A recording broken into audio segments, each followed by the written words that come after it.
Shadowed Battlegrounds presents Survivor of the Shadows, a Roman soldier's tale of the Gaulish Banshee.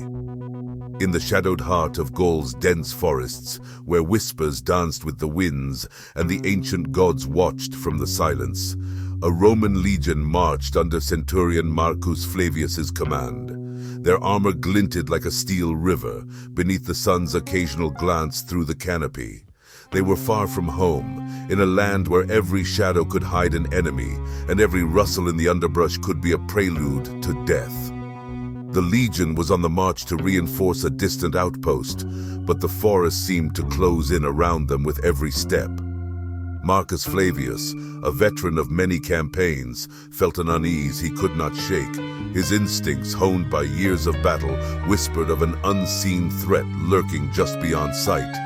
As night fell, the legion made camp, the flickering fires unable to push away the oppressive darkness of the Gaulish wilderness. Then, the air filled with a harrowing sound, a wail so piercing and filled with sorrow that it seemed to freeze the blood in their veins. The men whispered of a banshee, a harbinger of death, her lament foretelling the doom of those who heard it. Panic spread through the camp like wildfire. The legionnaires, hardened warriors all, found themselves gripped by a fear they could not fight with sword or spear. The wailing grew ever closer, weaving a spell of despair that no courage could dispel.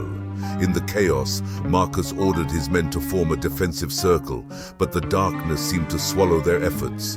One by one, his soldiers fell, not to the blade of an enemy, but to the overwhelming terror that crushed their will to live. The Banshee's curse, a malice older than Rome itself, claimed them, leaving naught but empty armor and weapons lying in the mud. Amid the slaughter, one soldier, a young legionnaire named Gaius, found himself alone. Paralyzed by fear, he had collapsed behind a fallen tree, unseen by the spectral terror. As the dawn broke, the wailing ceased, leaving the forest eerily silent. Gaius, by some twist of fate or perhaps the god's own mercy, was spared. With the first light of dawn piercing the gloom, Gaius rose, his heart heavy with the weight of survival.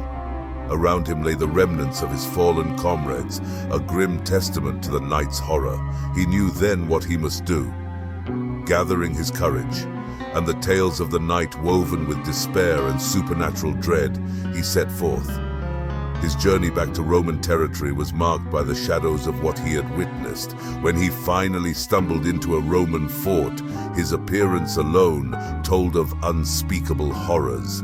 His story, a harrowing tale of a Roman legion undone not by human foes, but by a specter of grief and death, spread quickly. Gaius became a living legend, a survivor of an encounter with the otherworldly. His tale, a warning of the mysteries and dangers that lay beyond the boundaries of the known world. The story of Centurion Marcus Flavius and his legion, lost to the Banshee's wail in the depths of Gaul, became a legend whispered in the barracks and around campfires.